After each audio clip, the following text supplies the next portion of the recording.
चलो ना। केक किसके लिए?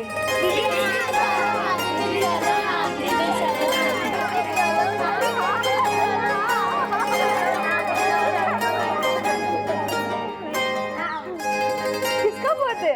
आज बंटी का बर्थडे है। Bunty? Many many happy returns of the day. Thank you दीदी। लेकिन ये केक कौन लाया? हम लाए हैं दीदी। हाँ बच्चे लोग, ये रहा सैंडविच, जलेबी, समोसा। टन टन। आहा, जलेबी। बंटी जल्दी से केक काटना, फिर मिलकर सब खाएंगे। अरे पहले इसको जला तो लिया जाए। जल गया। अब ये काटा जा सकता है।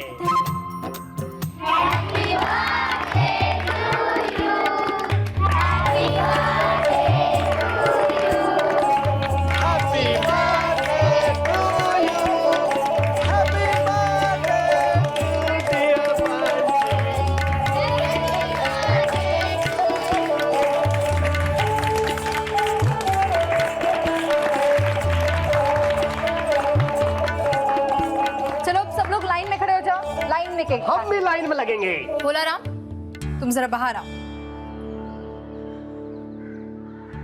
दीदी जी, ये सब करने के लिए किसने कहा था तुमसे? बोला राम, वो दीदी बंटी का जन्मदिन था, इसलिए हमने सोचा कि कोई जरूरत नहीं है तुम्हें सोचने की। यहाँ पर बच्चों को 2 वक्त का खाना नहीं खिला पा रहे हम ढंग से, और तुम हो की पार्टी कर रहे हो। जलेबी, समोसे, ये सब क्या है? बोला राम, तुम्ही ने कहा था ना किचन में आलू भी खत्म हो रहे हैं। फिर चले आओगे मेरे पास कि दीदी अब तो पकाने के लिए कुछ भी नहीं रहा, फिर क्या करोगे? अरे क्यों इस बेचारे पर चिल्ला रही हो? जिंदगी में पहली बार तो इसने समझदारी का काम किया है। अंकल, आप इस फिजूल खर्ची को समझदारी कह रहे हैं? अब जाने भी दो। ये लो, देखो तो सही।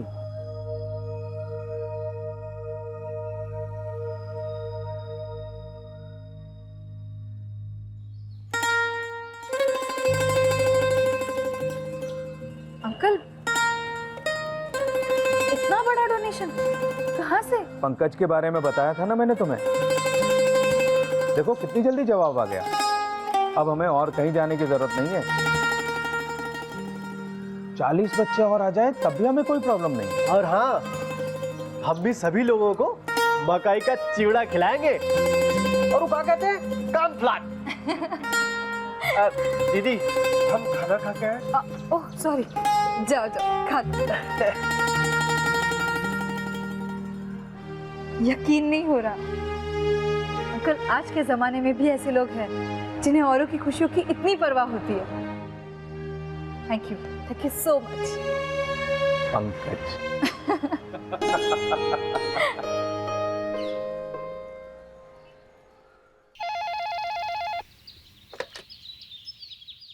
हेलो,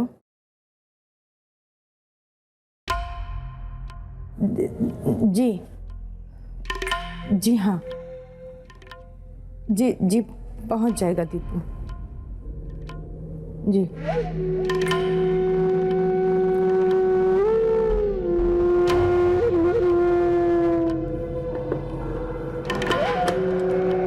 किसका फोन था?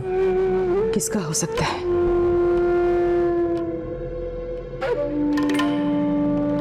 कोई आ रहा है हमारे घर, हमारे साथ रहने।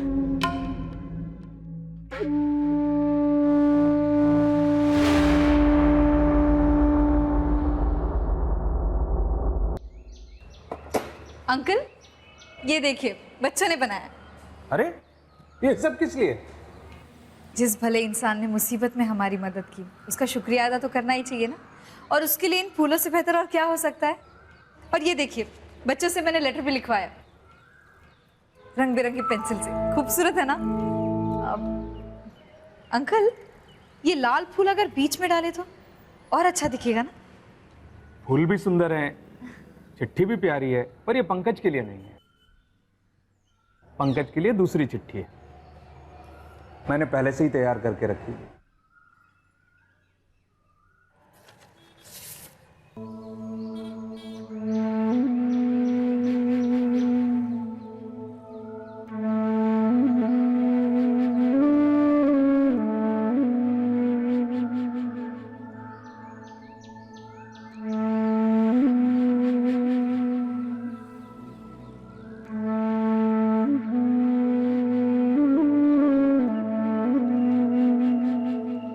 किसी ने ठीक ही कहा है, कभी किसी को मुकम्मल जहां नहीं मिलता, कभी जमीन तो कभी आसमान नहीं मिलता। भगवान ने उस आदमी को पैसा दिया, दूसरों को खुशियां बांटने का जज्बा दिया, लेकिन आंखें छीन ली। जरा सोचो ना ब्रिज, वो बेचारा तो देख भी नहीं सकता कि उसकी वजह से कितने बच्चों को खुशियां मिली। वैसे तुमने हमारे बारे में क्या सोचा? कब आऊं तुम्हारे घर? अभी थोड़ा रुको ना ब्रिज, मतलब मैं खुद घर पर बात कर लूं, फिर। वैसे मैं सोच रही थी कि क्यों ना आश्रम के बच्चों को साथ लेकर पंकज जी के घर चली जाऊं, उनसे थैंक्स कहने के लिए। ये ठीक रहेगा ना? What is this, ज्योति? मैं यहाँ हमारे लाइफ के बारे में बात कर रहा हूँ और तुम हो कि किसी और के बारे में बात करे जा रही हो। ना हमने कोई प्लानिंग की और ना ही तुमने मुझे अभी तक बताया है कि तुमने अपने घर में मेरे बारे में बात की है या नहीं। What is this यार? ब्रिज प्लीज शांत हो जाओ। मैंने घर पर बात करने की कोशिश की थी, लेकिन मेरी बात नहीं हो पाई।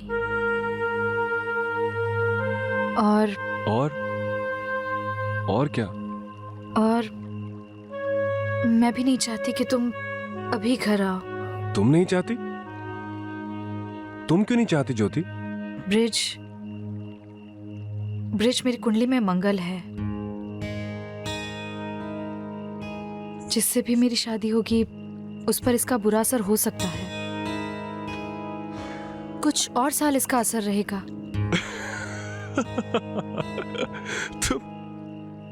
तुम ये क्या कह रही हो? तुम इन सब बातों पे विश्वास करती हो? जब तक बात सिर्फ मेरी हो तब तक विश्वास नहीं करती, लेकिन जब इसमें तुम जुड़े हो मेरा मन मुझे इजाजत नहीं देता। ज्योति, मैं इन सब बातों को बिल्कुल नहीं मानता। पर मैं जानते बूझते ये रिस्क क्यों लूं? मेरी जिंदगी में चाहे कुछ भी हो, मगर मेरी वजह से तुम पर खरोच आने का भी डर हो तो मैं वो नौबत नहीं आने दूंगी।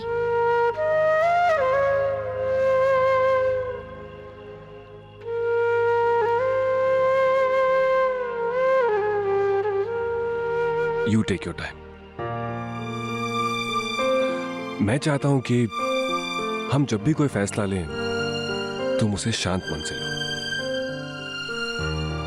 और मैं नहीं चाहता कि जब हम अपनी जिंदगी का सबसे बड़ा फैसला लेने वाले हैं तो तुम्हारे मन में कोई भी संदेह, कोई भी आशंका हो। I'll wait.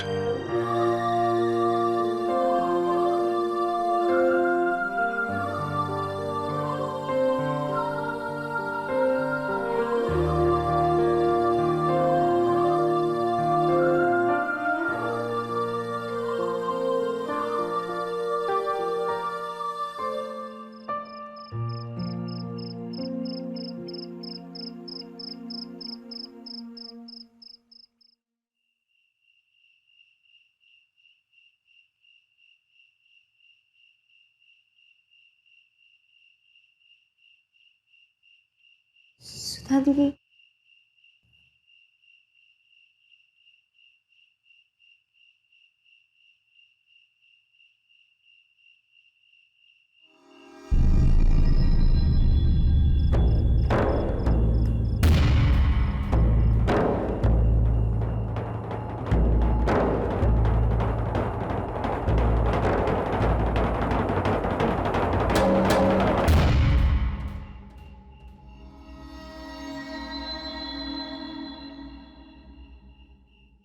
अरे सुधी, गैस कर कौन आ रहा है?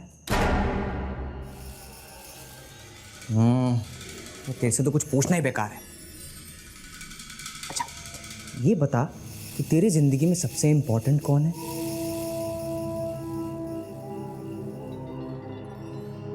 लो, इतना बड़ा हिंट दिया, अभी नहीं समझी? चल हिंट नंबर 2। वो कौन है जिसने तुझे बचपन में गोद में पाल पोस के बड़ा किया है? वो कौन है जिसने तुझे बचपन में गोद में पाल पोस के बड़ा किया है?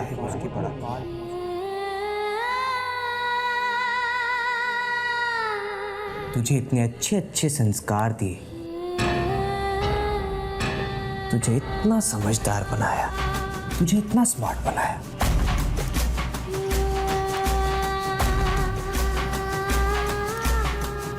अरे पगली, कल दादी आ रही है।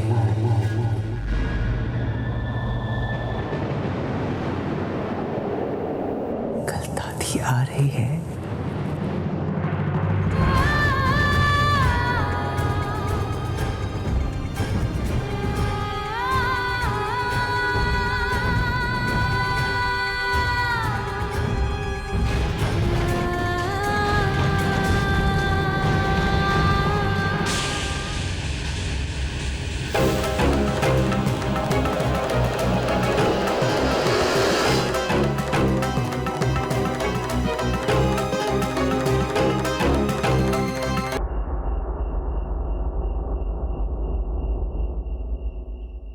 सुधी,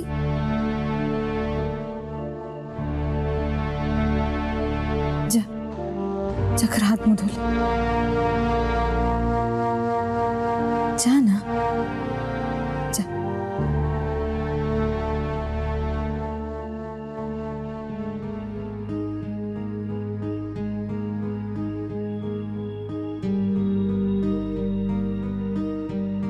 दीपू, तुझे अच्छी तरह मालूम है ना दादी के आने का क्या असर होता है सुधा पर।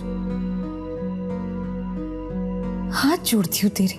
दीदी, मैंने कहाँ कुछ कहा, मैं तो बस खबर। तू अपनी खबरें अपने पास ही रखा कर, समझा?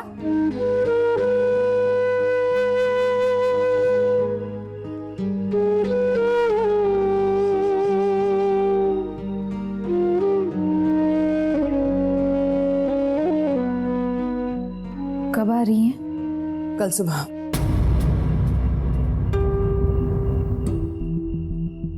क्या जरूरत है उन्हें यहाँ आने की? पिछली बार भी आई थी तो घर का माहौल कैसे हो गया था।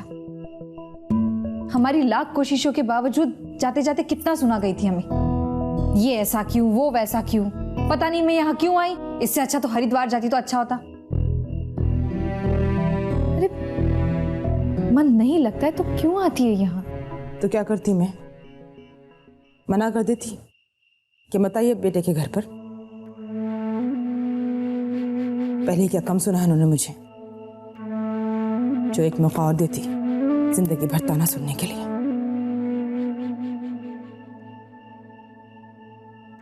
अरे आप लोग इतना क्यों परेशान हो रहे हैं? मैं तो बहुत खुश हूं कि दादी आ रही हैं, मगर आप लोग।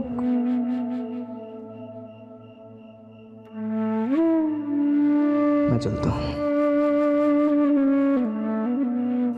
एक यही तो है इनका लाडला, बाहर खून भी करके आ जाएगा तो भी वो इसी का सर सहलाकर पूछेंगी, तुझे कहीं चोट तो नहीं लगी ना मेरे लाल?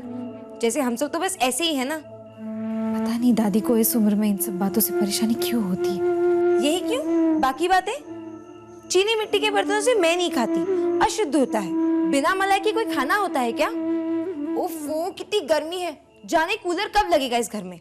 शुक्र करो कि अब वो गैस पर बना खाना खा लेती हैं, वरना उनके लिए अलग से चूल्हा बनाना पड़ता था।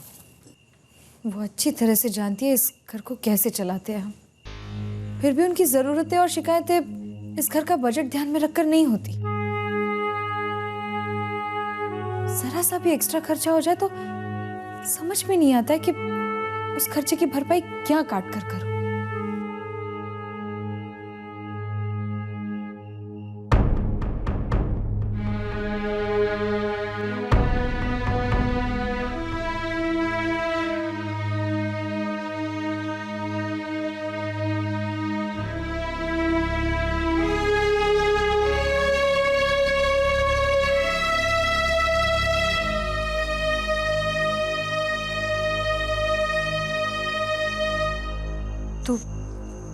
तू अंदर जा।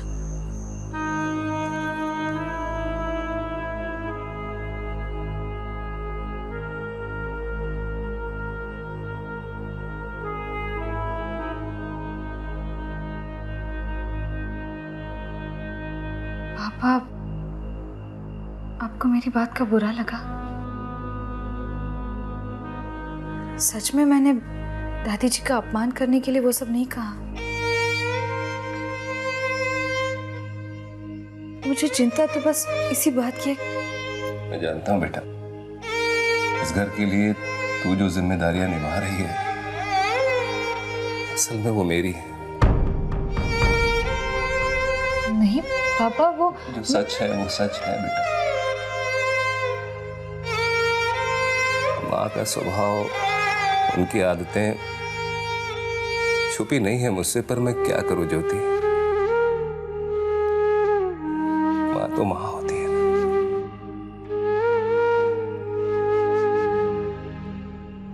बेटा, सिर्फ जन्म ही नहीं दिया उन्होंने मुझे, इस परिवार को मुसीबत के समय में सहारा भी दिया है।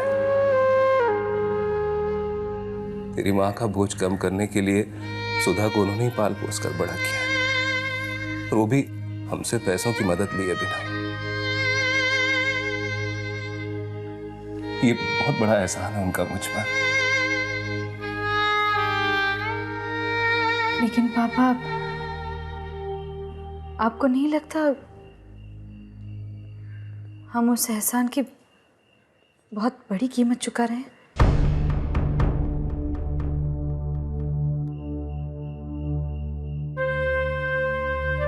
मुझे तो आज तक समझ में नहीं आया कि सुधा को पालकर उन्होंने हमारी मदद की या मुश्किलें बढ़ा दी।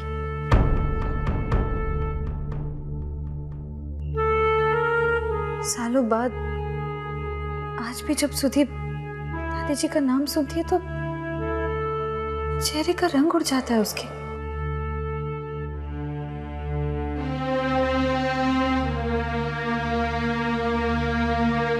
और एक बात, इस बार अगर दादी जी ने सुधा के साथ रूखा बर्ताव किया तो उनके उस एहसान को याद रखना मेरे लिए बहुत मुश्किल हो जाएगा।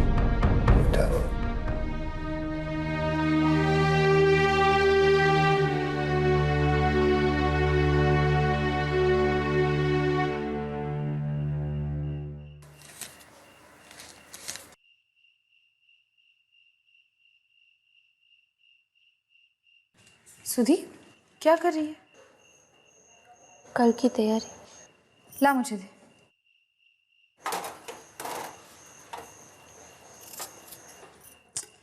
तू जाकर सो जा ना। नहीं दीदी। सुधी, ये घर तेरा है, तेरा अपना। यहाँ तू अकेली नहीं है।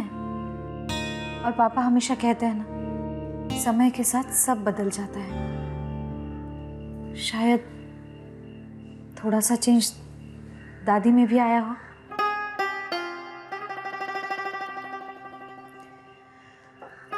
और तू भी एक बात ध्यान से सुन ले,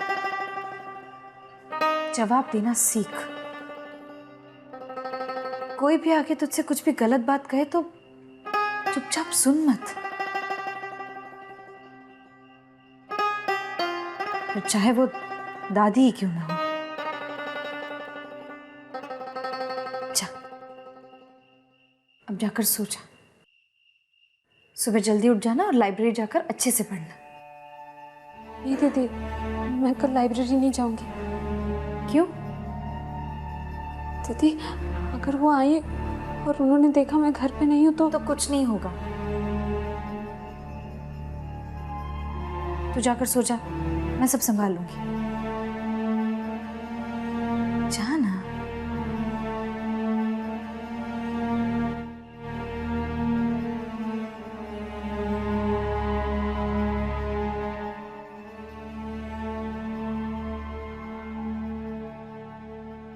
अपने पसंदीदा शो के फुल एपिसोड देखने के लिए अभी डाउनलोड करें दंगल प्ले ऐप।